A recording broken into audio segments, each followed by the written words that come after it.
इच्छा पर आश्रित है। ऐसी समझ पैदा करके ही भौतिक झंझटों से मुक्ति की संभावना बढ़ सकेगी। पिछले श्लोकों के माध्यम से स्पष्ट हो चुका है कि भगवान कृष्ण सारे देवतागण से भी ऊपर हैं।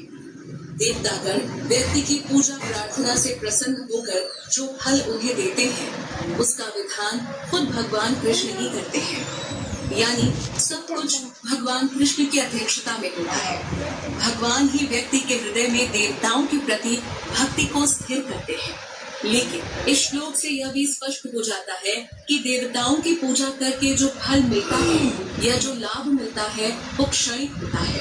इसका कारण साफ है कि व्यक्ति की भौतिक इच्छा का फल भी भौतिक होता है और हर भौतिक चीज का नाश कभी न कभी निश्चित है। भौतिक संसार में कुछ भी स्थायी नहीं है। साथ ही ऐसे व्यक्ति को भगवान कृष्ण ने अल्प बुद्धि वाला बताया है। अल्प बुद्धि संपन्न मनुष्य देवताओं की पूजा करते हैं, उन्हें सिर्फ सीमित फल ही मिलता है। भौतिक लाभ के लिए इच्छुक व्यक्ति जिस देवता की पूजा करता है वो उस देवता को प्राप्त करता है, यानी वो देवलोक प्राप्त करता है। लेकिन हर समय मुझे भजने वाला भक्त मेरे परम धाम को आता है। इसलिए व्यक्ति को भगवत गीता पढ़कर भगवान कृष्ण की बात को समझना चाहिए और उनके ही बताए मार्ग पर चलना चाहिए।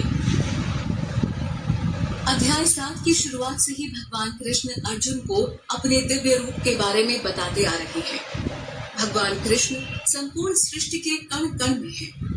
भगवान ने अर्जुन को बताया कि वो ही अग्नि का तेज है, जल की मिठास है, बलवान का बल है, बुद्धिमान की बुद्धि है, वेदों में ओंकार है, तो सूर्य व चंद्र का प्रकाश है।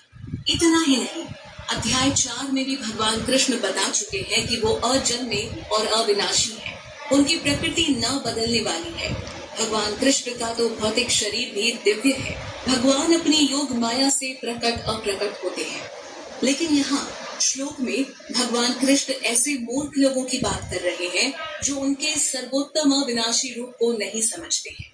ऐसे मूर्ख लोग तो भगवान को साधारण मनुष्य के जैसे शरीर धारण करने वाला समझते हैं। सच्चाई यह है कि भगवान कृष्ण अपनी इच्छा अनुसार मानव शरीर धारण करते हैं, लेकिन उन्हें शरीर धारण करने वाला समझना अज्ञानता होगी, क्योंकि भगवान कृष्ण का स्वरूप तो दिव्य व अविनाशी है। इस बात को भगवान कृष्ण की भक्ति व कृपा से ही समझा जा सकता है।